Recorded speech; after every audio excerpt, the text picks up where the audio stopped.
সাড়া দাও বাংলাদেশে আপনাদের সকলকে স্বাগত জানাই। আমি মোহাম্মদ আবু আবিদ। আজকে ভিন্ন একটি বিষয় নিয়ে আপনাদের সামনে কথা বলার জন্য এসেছি। আজকে আমাদের সাথে এমন একজন অতিথি উপস্থিত আছেন যিনি পৃথিবীর প্রায় অর্ধ শতাধিক দেশ ঘুরেছেন।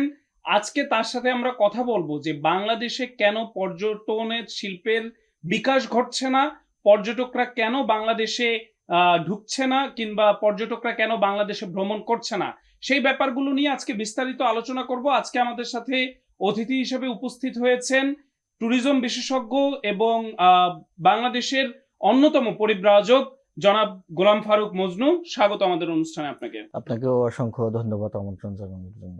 পৃথিবীর প্রায় অর্ধ শতাধিক দেশে আপনি ভ্রমণ করেছেন। সেই দেশগুলোর কৃষ্টি, কালচার, নানান কিছু নিয়ে আপনার নিশ্চয়ই অভিজ্ঞতা আছে। প্রথমেই প্রশ্ন রাখতে চাই, বাংলাদেশে সমুদ্র, পাহাড়, নদী আমাদের সবকিছু থাকার পরেও কেন আমরা আসলে পর্যটকদেরকে, যেটা আমাদের আকাঙ্ক্ষা পর্যটন শিল্প গড়ে উঠবে, সেরকম পর্যটক কেন আমরা বাংলাদেশের প্রতি আগ্রহী করতে পারছি না বলে আপনি মনে করেন? আসলে বাংলাদেশে পর্যটন খাতে নানাবিধ সমস্যা রয়েছে। যেরকম প্রথমেই যেটা আমরা লক্ষ্য করি, বাংলাদেশের প্রচারের অভাব রয়েছে। বাংলাদেশে যেরকম নদী, সাগর সব কিছু আছে, কিন্তু এই প্রচারটা আন্তর্জাতিকভাবে যেরকম ব্র্যান্ডিংটা হয় সেটা বাংলাদেশের জন্য নাই। দুঃখজনক হলেও সত্য, আমাদের যে পর্যটন কর্পোরেশন তথা পর্যটন সংশ্লিষ্ট যে সকল প্রতিষ্ঠান আছে তাদের ওয়েবসাইটগুলো ভিজিট করলেও তেমন কিছু পাওয়া যায় না। আপনি লক্ষ্য করবেন পার্শ্ববর্তী রাষ্ট্র নেপাল, সেখানে তাদের শুধু পাহাড় আর পাহাড়, পাহাড়ই তাদের প্রপার্টি হিসাবে গ্রহণ করেছে এবং এটাকে এমন সুন্দর করে ডেভেলপ করেছে, বিশ্বব্যাপী প্রচার করেছে, তাদের ওটা সম্পদ হিসাবে গণ্য এবং রেভিডেন্সের সর্বোচ্চ জায়গা এই পাহাড়টা থেকে আসে। পার্শ্ববর্তী আরেকটি দেশ রয়েছে মালদ্বীপ, সেখানে সমুদ্রের মধ্যে তাদের অবস্থান এবং সমুদ্রটাকেই তারা সম্পদ হিসাবে রূপান্তর করেছে। কিন্তু আমাদের সমুদ্র রয়েছে, পাহাড় রয়েছে, আমাদের সুন্দরবন রয়েছে, কিন্তু আমাদের এই প্রচার, আবাসন ব্যবস্থার পরিকল্পিত যে ব্যবস্থাপনা সেই ব্যবস্থাটা আমাদের মধ্যে নেই। রয়েছে আমাদের মধ্যে যানবাহনের ত্রুটি। বাংলাদেশে যেরকম হরেক রকম, আমি বিশ্বের যতগুলো রাষ্ট্র ভ্রমণ করেছি, বাংলাদেশের মতো এত হরেক রকম যানবাহন পৃথিবীর কোথাও আমি লক্ষ্য করিনি। এটাও মূলত কারণ। আর দ্বিতীয়ত সড়ক ব্যবস্থাপনা যেটা আছে, সড়কের যে ব্যবস্থাপনা, এটা আসলে পর্যটকের জন্য নিরাপদজনক নয় বলে তারা মনে করেন এবং পর্যটকদের নিরাপত্তার যথেষ্ট ত্রুটি রয়েছে। এ ব্যাপারটা নিয়ে খুব গুরুত্ব সহকারে কাজ করতে পারলে আমি বিশ্বাস করি পর্যটনমুখী বাংলাদেশকে করা যাবে। দেশ ভ্রমণ, এই কথাটি শুনলেই বারবার যেতে ইচ্ছে হয়। এমন একটি দেশের কথা আমাদেরকে বলবেন এবং কেন সেখানে বারবার যেতে মনে আপনার ইচ্ছে হয়? আমার বেশ কয়েকটি রাষ্ট্রই ভালো লাগে। পার্শ্ববর্তী রাষ্ট্র সার্কের মধ্যে আপনি যদি হ্যাপিনেসের দিক থেকে কথা বলেন, শান্তির জায়গা থেকে কথা বলেন, আমি আপনাকে ভুটান ভ্রমণের সাজেশন করব। কারণ ভুটানের মানুষ, ভুটানের রাস্তায় কোনো হর্ন হয় না, ভুটানের ট্রাফিক পুলিশের দরকার হয় না। ভুটানের মানুষ সন্ধ্যার ১ ঘন্টা পরে তারা ডিনার করে ঘুমিয়ে পড়ে। তাদের মধ্যে হিংসা, প্রতিহিংসা, কোনো এরকম লোভ লালসা তাদের মধ্যে কাজ করে না এবং তারা শান্তিপ্রিয় মানুষ। বিশ্বের মধ্যে যতগুলো রাষ্ট্র রয়েছে, অনেক রাষ্ট্রই ভালো সুন্দর অবস্থানে রয়েছে, কিন্তু হ্যাপিনেসের দিক থেকে অন্যতম প্রধান ভুটানকে বলা যেতে পারে। আপনি জাপানও ভ্রমণ করতে পারেন। জাপানও আমাদের মতোই ক্ষেত খামারে মানুষ কাজ করে, কিন্তু জাপানের প্রযুক্তিগুলো অত্যন্ত উন্নত এবং তারা কোনো কপি বা নকল কিছু করে না, যার কারণে তাদের প্রযুক্তিটা আমাদের থেকে অনেকটা আগানো। আমাদের এরকম হাটে ঘাটে মাঠে কৃষকে মানুষ কাজ করে, সেখানেও সেই ব্যবস্থাই কাজ করে। তাদের পরিকল্পনাগুলো খুবই সুন্দর এবং দীর্ঘমেয়াদী পরিকল্পনা। এজন্য জাপানটা আমাদের কাছ থেকে এগিয়ে আছে। আপনি যদি বলেন যে স্বল্প খরচে বসবাসযোগ্য জায়গা, আমি মালয়েশিয়াকে সাজেশন করব যে মালয়েশিয়াকে বসবাস অথবা মালয়েশিয়া ভ্রমণের জন্য। কারণ মালয়েশিয়াতে আপনি মুসলিম প্রধান হলেও সেখানে সব সার্ভিসটাই পাওয়া যায় এবং ওখানে খাবার দাবার থেকে শুরু করে সবগুলো টাটকা এবং ভেজাল মুক্ত, সেটা ওখানে পাওয়া যায়। ভ্রমণ যারা আজকে শুরু করতে চায় কিংবা বাংলাদেশ থেকে বাইরের দেশে যেতে চায়, সবার মনেই একটি ভয় থাকে, ইমিগ্রেশনে কি না কি হয়, ইমিগ্রেশনের প্রশ্নের সম্মুখীন কি হতে হয়। ইমিগ্রেশন পুলিশ, বাংলাদেশের ইমিগ্রেশন পুলিশ নিয়ে নানান অভিযোগ তো আমরা বিভিন্ন সময় পেয়েই থাকি। নিশ্চয়ই দীর্ঘ এই ভ্রমণ জীবনের অভিজ্ঞতায় ভালো খারাপ দুই ধরনের অভিজ্ঞতাই আপনার হয়েছে। আপনার থেকে জানতে চাই, যারা একেবারেই নতুন পাসপোর্ট নিয়ে নেপাল ভ্রমণ করবেন কিংবা যে সকল দেশে ভিসা লাগে না, অন অ্যারাইভাল ভিসা রয়েছে বাংলাদেশি পাসপোর্টধারীদের জন্য, সে সকল দেশে বাংলাদেশের ইমিগ্রেশনের জন্য কি উপদেশ থাকবে আপনার? কি হলে আসলে কোনো সমস্যায় পড়ব না? ইমিগ্রেশন পুলিশ যখন আপনার কাজটি করবে, আপনার কাজটি তাদের দ্রুত সম্পন্ন বা শেষ করাই তাদের লক্ষ্য হয়। কিন্তু আপনি যখন তাকে ঘুরিয়ে পেঁচিয়ে সহজভাবে উত্তরটা না দিয়ে চেষ্টা করবেন, তখন তাদের মধ্যে সন্দেহের অবকাশ হয়। তখনই আপনাকে আরো বেশি দীর্ঘতর আপনাকে নিয়ে যাচাই বাছাই চেষ্টা করবে। কিন্তু আপনি যদি সহজ সরলভাবে সদুত্তর দিতে পারেন, অবশ্যই এটা কোনো ঝামেলা বা সমস্যা মনে করি না। কারণ ওখানে গিয়ে অতিরিক্ত কথা না বলাই ভালো। অনেক সময় অনেকে যারা নতুন ভ্রমণ করে কিছু আ তাদের ক্ষমতা বা তাদের পরিচয় যে প্রশ্নের উত্তর দরকার হয় না, সেই পরিচয়টা তারা দেয়। তখন ইমিগ্রেশন অফিসার এবং আ যে পর্যটক বা যাত্রী থাকেন, ওনারা উভয়ই সমস্যার সম্মুখীন হয়। যেরকম ওখানে কিছু সাউন্ড জীবনের তরে একেবারে পর্যটন বা তার যাত্রাটাকে বন্ধও করে দিতে পারে। কিছু শব্দ আছে যে বম বা ওই ধরনের লাইটার, পরিকল্পনা, এইসব কিছু নেগেটিভ শব্দ যদি ইমিগ্রেশন সংশ্লিষ্ট কেউ আপনাকে ফলো করে বা আপনার মুখ থেকে বের হয় বা আপনার কথার বা চালন-চলনে যদি কেউ এরকম কিছু বুঝতে পারে, তাহলে এটার জন্য বিব্রতকর এবং আপনাকে অধিকতর তদন্তের মাধ্যমে তারপর আপনাকে ছাড়বে। কিন্তু যদি আপনি এই সহজ উত্তরগুলো সহজভাবে দেন, অতিরিক্ত কথা না বলে কেউ, আমি বিশ্বাস করি আর কোনো ঝামেলা পড়ার কথা না। আমি আমার ইমিগ্রেশনের লাইফে কোনো সময়ই এরকম প্রশ্নের সম্মুখীন হইনি বা এই সমস্যার, কিন্তু আশেপাশে অনেক এরকম সমস্যা দেখেছি। বাংলাদেশের ইমিগ্রেশন পুলিশ পার হয়ে অনেক সময় দেখা যায় যে অন অ্যারাইভাল ভিসা যেই সকল কান্ট্রিতে আছে, সেই সকল কান্ট্রিতে ইদানিং যখন বাংলাদেশিরা যাচ্ছে, তাদেরকে ফিরিয়ে দেওয়া হচ্ছে, আবার ব্যাক পাঠানো হচ্ছে। এগুলোর থেকে আসলে মোকাবেলা করার উপায় কি? সমাধানের উপায় কি? এটা নানাবিধ কারণে ফেরত পাঠানো হয়। প্রথমত বাংলাদেশ থেকেই কিছু ফেরত পাঠানো হয়। এটা হলো যখন সে টিকিটটা করে কোনো দেশে যেতে হলে তাকে রিটার্ন টিকিট, সে যে ফেরত বাংলাদেশে আসবে এর একটা ডকুমেন্টস দরকার। যেরকম আপনি যদি নেপাল অথবা মালদ্বীপ ভ্রমণ করতে চান, মালয়েশিয়া ভ্রমণ করতে চান, আপনি রিটার্ন টিকিটটা আপনাকে অবশ্যই করতে হবে। রিটার্ন টিকিট না থাকলে বাংলাদেশ ইমিগ্রেশনই আপনাকে ফেরত পাঠাবে। এরপরে যেটা হয়, আপনি সেই মালয়েশিয়া বা মালদ্বীপ, দুবাইতে পৌঁছার পরে আপনাকে কেন রিটার্ন পাঠায়?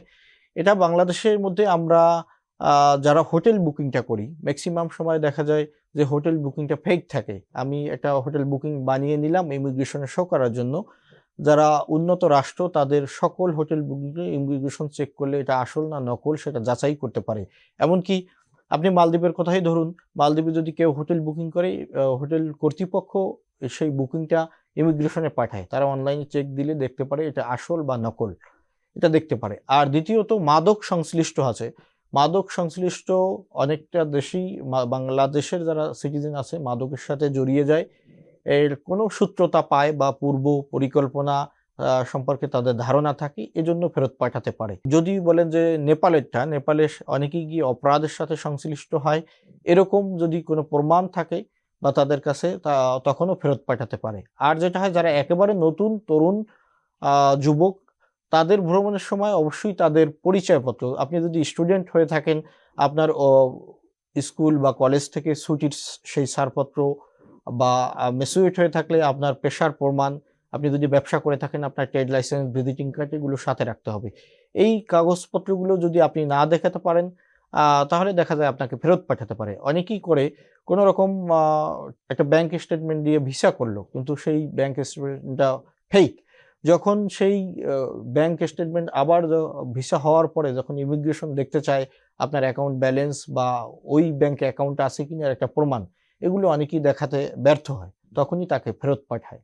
সবচেয়ে অদ্ভুত, বিদঘুটে কিংবা যেটি মনে হলেই আপনার মনে হয় যে আসলে এই দেশে আর জীবনেও আমি আসবো না, কিংবা এই দেশে গেলে আমার এই ধরনের পরিকল্পনা আগে থেকেই আমার নিয়ে যেতে হবে, সাবধানতা বা সচেতনতা, কিংবা সবচেয়ে অদ্ভুত আপনার সাথে কিছু ঘটেছে, সেই দেশটির নাম শুনতে চাই, কাহিনীটি শুনতে চাই।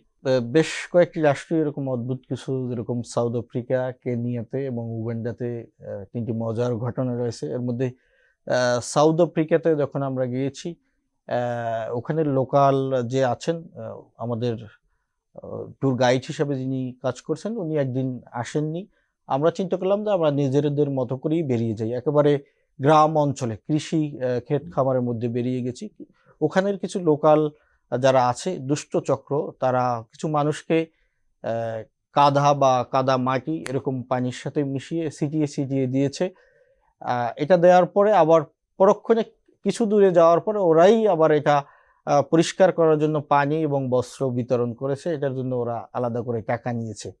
আহ, যদি উগান্ডা সম্পর্কে জানতে চাই, কেননা আমাদের উগান্ডা নিয়ে আসলে অনেকের ফ্যাসিনেশন কাজ উগান্ডা করে। উগান্ডাতে যেভাবে বলে, কিন্তু উগান্ডার পাসপোর্টের মান প্লাস অন্য অন্য তাদের অর্থনৈতিক অবস্থা, এটা কিন্তু ফেলে যাওয়ার মতো না। আপনি দেখবেন উগান্ডা সব দিক থেকে আস্তে আস্তে এগিয়ে আসছে। যেরকম ক্রিকেট বলেন, ফুটবল বলেন, তারা অনেকটাকে উগান্ডা যখন আমি প্রথমে গিয়েছি তাদের রিসেপশনটা ছিল অসাধারণ। তারা লোকাল কালচার, যেরকম আমাদের লুঙ্গি পাজামা একটা ড্রেস থাকে, অন্য শাড়ি নারীদের, ওদের মধ্যে লোকাল যে ড্রেসটা থাকে, এয়ারপোর্ট থেকে যখন রিসিভ করতেছে বিট ঘুটে এমন পোশাকে এসেছে। সত্যি মানে যদি ফ্যামিলি বা অন্য কাউকে নিয়ে যায় যাদের ভ্রমণ সম্পর্কে অভিজ্ঞতা নাই, তারা একটু প্রথম হতভম্ব হবে। এরপর কিছুক্ষণ পরে গেলে তাদের সাউন্ড, সেই ঢোল বা অন্যান্য মিউজিক গুলো অসাধারণ লাগে। কিন্তু প্রথমে একটু অদ্ভুত লাগে যে এটা আমি কোথায় আসলাম, ভুল করলাম কিনা এরকম। মানে একটু বিব্রত হওয়ার থাকে। আপনার কাছে আবারও ফিরতে চাই দেশের প্রশ্ন নিয়ে, যে বাংলাদেশে অন্যতম দীর্ঘতম সমুদ্র সৈকত কক্সবাজার রয়েছে। কক্সবাজারে নিশ্চয়ই আপনি বাইরের দেশগুলোতে যেমন ঘুরছেন, আমি যদি ভুল না করি আজকে এখানে টকশো শেষেই আপনি দেশের বাইরে আবারও চলে আমি যাচ্ছেন, মালদ্বীপে যাচ্ছি। মালদ্বীপে যাচ্ছেন। তো কক্সবাজার মালদ্বীপ পার্থক্য কি কিরকম করবেন? কক্সবাজার শিল্পটাকে কি আসলে ভবিষ্যতে এমন কোনো প্রকল্প হাতে নেওয়া যায় কিনা যেটি আসলে মালদ্বীপের মতো কক্সবাজার তৈরি হবে? আপনি দেখুন, মালদ্বীপ শতভাগ মুসলিম। মালদ্বীপের নাগরিক বা সিটিজেনশিপ নিতে হলে আপনাকে প্রথমেই মুসলিম হতে হবে, প্রথম শর্ত। মালদ্বীপ যেহেতু শতভাগ মুসলিম রাষ্ট্র, সেখানে তারা পর্যটন খাতে অনেক এগিয়ে আছে। আপনি জেনে থাকবেন অথবা, যে সিঙ্গাপুর এবং মালদ্বীপ, সিঙ্গাপুরের চেয়ে কিন্তু মালদ্বীপের হোটেল ভাড়া বা রিসোর্ট ভাড়া অনেকটা পরিমাণে বেশি। আপনি যদি মালদ্বীপের সাথে কক্সবাজারের তুলনা করতে চান, 120 কিলোমিটার, আমি যদি ভুল না করে থাকি, এত বড় দীর্ঘ সমুদ্র সৈকত পৃথিবীর অন্য কোথাও খুঁজে পাওয়া যাবে না। তো এটার জন্য আমাদের এখানে অপরিষ্কার অপরিচ্ছন্নতার কিছু ব্যাপার আছে, যেটা মালদ্বীপে আপনি লক্ষ্য করবেন না। এবং পর্যটন কিছু ফ্যাসিলিটি দিতে হবে। আপনি দেখবেন মালয়েশিয়াতেও বিদেশি পর্যটকদের জন্য কিছু বিদেশি পর্যটকরা কি চায়, তাদের জন্য একটা ফ্যাসিলিটি থাকে। গ্যাংটিং হাইল্যান্ড নামে একটা জায়গা আছে, আপনি যা চান সেখানে সেটা পাবেন। শুধুমাত্র ফরেনাররাই ওখানে থাকতে পারবে এবং ঢুকতে পারবে, অ্যাক্টিভিটিস গুলো গ্রহণ করতে পারবে। আমাদের বিদেশি পর্যটকদের জন্য কক্সবাজারে এরকম কোনো ব্যবস্থা দেখি না। এখানে হতে পারে পর্যটন ক্লাব বা এই ধরনের কিছু অ্যাক্টিভিটিস থাকে। সন্ধ্যার পরে এখানে কোনো সিনেমা হল বা সিনেমা হলের বাইরেও আলাদা কোনো অ্যাক্টিভিটিস নেই। সমুদ্রের পাড়ে কতক্ষণ মানুষ ঘুরতে পারে, এবং সমুদ্রটাও কোনো প্রাইভেট বিচ ওখানে আমার জানা মতে এখনো পর্যন্ত হয়নি। যারা একটু হাই প্রোফাইলের আছে তারা ওখানে ভিজিট করতে, তাদের সিকিউরিটির সমস্যা আছে। এবং কক্সবাজারে যারা হোটেল মোটেল রিসোর্ট সংশ্লিষ্ট যারা আছে, তাদের প্রশিক্ষণের অভাব রয়েছে। আমাদেরকে আরো বিনয়ী হতে হবে, সদাচরণ করতে হবে, অসৎ জায়গা থেকে, অসৎ কর্ম থেকে বেরিয়ে আসতে হবে। এজন্য যারা হোটেল সংশ্লিষ্ট আছে বা পর্যটন সংশ্লিষ্ট আছে, অন্তত বছরে একটি বার হলো 7 দিন বা 3 দিনের একটা সেমিনার করা উচিত। তাদের প্রশিক্ষণের মাধ্যমে আরো দক্ষ গড়ে তুলতে পারলে আমি বিশ্বাস করি পর্যটনরা বিনয়মুখী আচরণ দেখলে এখানের প্রতি আকৃষ্ট হবে। ধন্যবাদ আপনাকে। পৃথিবীর অনেকগুলো দেশের মানুষের সাথে আপনি মিশেছেন, কথা বলেছেন, বন্ধুত্ব করেছেন। জানতে চাই কোন দেশের মানুষকে বন্ধুত্বপূর্ণ সম্পর্কের দিক থেকে এগিয়ে রাখবেন? এটা একক করে আসলে বলা যায় না। অনেক পর্যটন কেন্দ্রিক যেসব রাষ্ট্র রয়েছে তারা প্রায়ই বন্ধুত্বপূর্ণ আচরণ করে, এবং তাদের এই মুখের ভাষাটাই সম্পদ হিসাবে এবং সবচেয়ে বড় অস্ত্র হিসাবে ভালোবাসা দিয়ে তারা বিশ্ব জয় করে। আমি যদি বলি ওশেনিয়ার দিক থেকে, আপনি নিউজিল্যান্ড আমার কাছে খুব ভালো লেগেছে। টোঙ্গা ছোট্ট একটি রাষ্ট্র, টুবালু, এই জনগোষ্ঠী, ছোট ছোট জনগোষ্ঠী হলো, এদের আচরণ খুবই বিনয়ী হয়। সেই সাথে জাপান, জাপান আপনি জেনে থাকবেন, জাপানের আয়তন 3,77,000 বর্গ কিলোমিটার, কিন্তু ওদের জনসংখ্যা আমাদের প্রায় অর্ধেকের সমান, 12 কোটি প্রায়। তো ওরাও খুব বিনয়ী এবং তারা কোনো রকম অপরাধের সাথে তাদের লোভ থেকে তারা দূরে আছে। এজন্য তাদের প্রতি মানুষের বিশ্বাসটা বেশি থাকে। তাদের ভালোবাসা বা বিনয়ী ভাবটার প্রতি মানুষের কোনো সন্দেহ থাকে না। আবারও আমরা দেশে একটু ফিরতে চাই। ধরুন কোনো ট্রাভেল গ্রুপ বাংলাদেশে, আহ, বাইরের দেশগুলোতে অনেক ট্যুর গাইড পাওয়া যায়, বাংলাদেশের ট্রাভেল গ্রুপগুলো ট্যুর গাইড দিয়ে থাকছে, গাইডের দিক থেকেও তারা আগাচ্ছে, আমরা সেটি দেখতে পাচ্ছি। কিন্তু আপনি কি মনে করেন যে এটা সাফিসিয়েন্ট, মানে আমাদের কি ট্যুর গাইড আরো প্রয়োজন কি? ট্যুর গাইড অবশ্যই প্রয়োজন, কারণ আমি অনেক রাষ্ট্রে ভ্রমণ করেছি। তাদের বছরে যেসব দিনগুলো থাকে ছুটির দিন, আপনি ধরুন এক মাসে তাদের 26 দিন অথবা 24 দিন কর্মদিবস থাকে, সেখানে তাদের ডিউটি 4 অথবা 5 দিন থাকলেও তাদের ওই ট্যুর গাইডগুলোকে তারা চাকরিচ্যুত করে না। এবং যখন তাদের পর্যটকরা আসে তাদের প্রশিক্ষিত এবং যাদেরকে নিরাপদ মনে করে ওই গাইডগুলোই তারা ব্যবহার করেন। পাশাপাশি শুধু ট্যুর গাইড না, এবং যানবাহনের ব্যবস্থাও দরকার। যেরকম আপনি দেখবেন যে সব রাষ্ট্রগুলো আছে, সরকারি বেসরকারি ব্যবস্থাপনা উভয়ই ট্যুরিস্টের জন্য কার থাকে, সাউন্ড, যদি বড় গ্রুপ নিয়ে আসে তারা সেখানে কথা বলতে পারে, তাদের এনজয় করতে পারে। কিন্তু বাংলাদেশে সেই ব্যবস্থাটা সরকারি বেসরকারি কোনোটাই লক্ষ্য পড়ে না। শুধু সরকারের দিকে তাকিয়ে থাকলে হবে না, বেসরকারি উদ্যোগগুলোও আরও গুরুত্ব সহকারে যদি দায়িত্ব পালন করতে পারে, বিশ্বাস করি এখান থেকে আমরা বেরিয়ে আসতে পারবো। ধন্যবাদ আপনাকে। বেসরকারি উদ্যোগের কথা বলছিলেন আপনারা, যারা বিভিন্ন দেশে ভ্রমণ করেছেন, সে সকল দেশে যে অভিজ্ঞতাকে দেখে আসেন, সে সকল অভিজ্ঞতা দেশের পর্যটন শিল্প উন্নয়নে কখনো কাজে লাগানোর চেষ্টা করেছেন কিনা?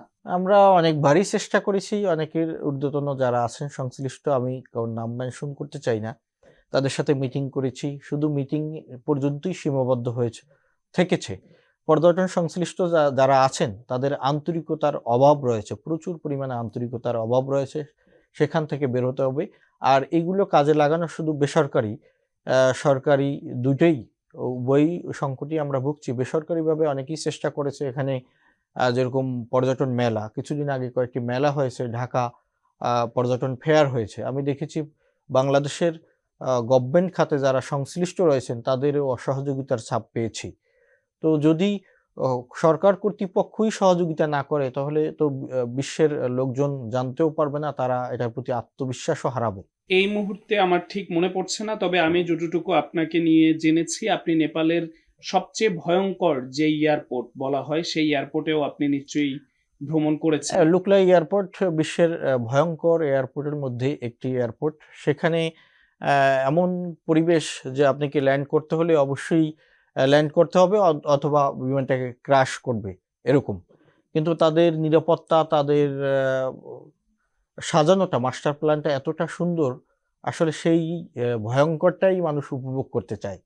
উপভোগ করার জন্য মানুষ সেখানে যায়।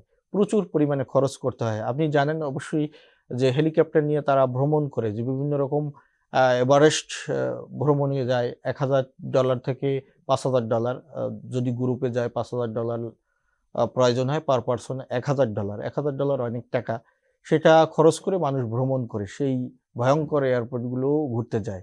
কিন্তু আমাদের এতটা অনুকূল পরিবেশ থাকলেও আমরা আমাদের মাস্টার প্ল্যানের অভাবে, শুধুমাত্র দীর্ঘমেয়াদী পরিকল্পনার অভাবে আমরা পিছিয়ে আছি।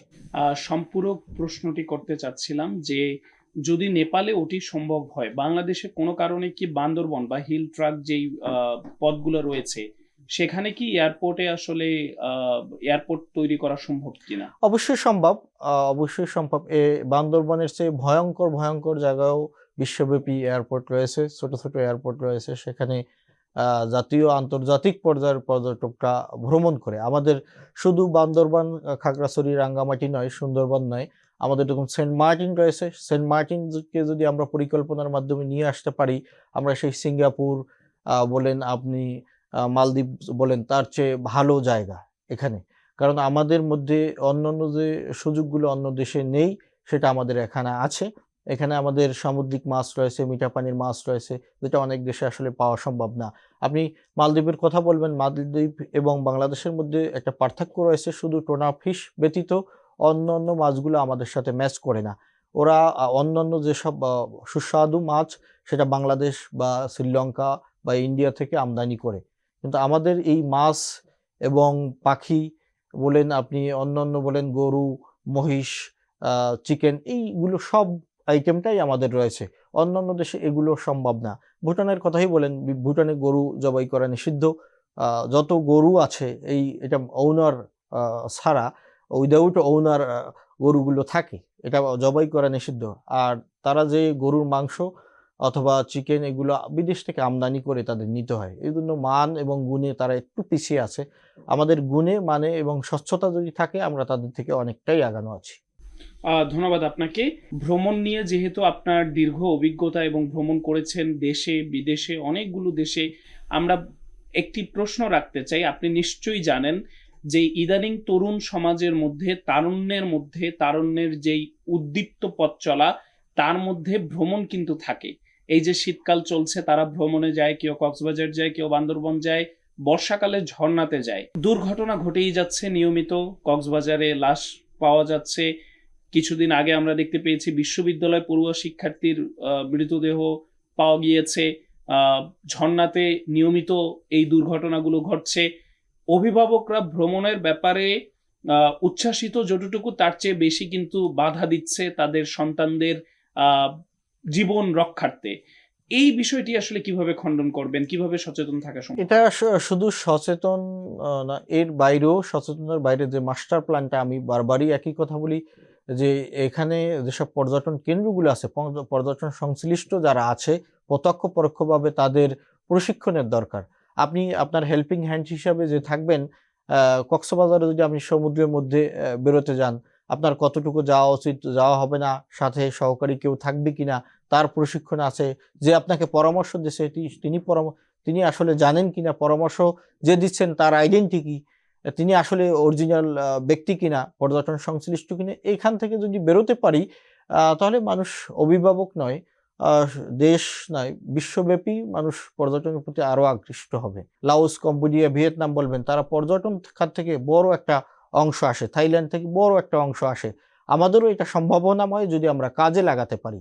অনুষ্ঠানের একেবারেই সর্বশেষ, মোহনা টিভির দর্শকদের উদ্দেশ্যে যদি কিছু বলার থাকে, এবং বাংলাদেশের পর্যটন শিল্প উন্নয়নে বাংলাদেশিদের করণীয় নিয়ে যদি আপনার কিছু বলার থাকে। পর্যটন খাত নিয়ে যদি আমাদের কিছু করণীয় আছে, শুধু আজকে মোহনা টিভি দেশ বিদেশে যারাই আমাকে শুনছেন, আমি এতটুকুই বলবো যে আমরা যখনই কোনো দেশে যাই, বাংলাদেশ, বিশেষ করে বাংলাদেশ বিমানে যখন ভ্রমণ করি, তখন আমার দেশকে, আমার বিমানকে আমরা খারাপ বলি। বিশ্বব্যাপী আপনি পৃথিবীর অন্য কোনো রাষ্ট্রের নাগরিকরা তার দেশকে সে খারাপ কখনোই বলে না, তাদের দেশের প্রতিষ্ঠানের সে অপপ্রচার করে না। আমার সন্তানকে যদি আমার সুন্দর নামে আমি না ডাকি, আমার প্রতিবেশী ডাকবে না।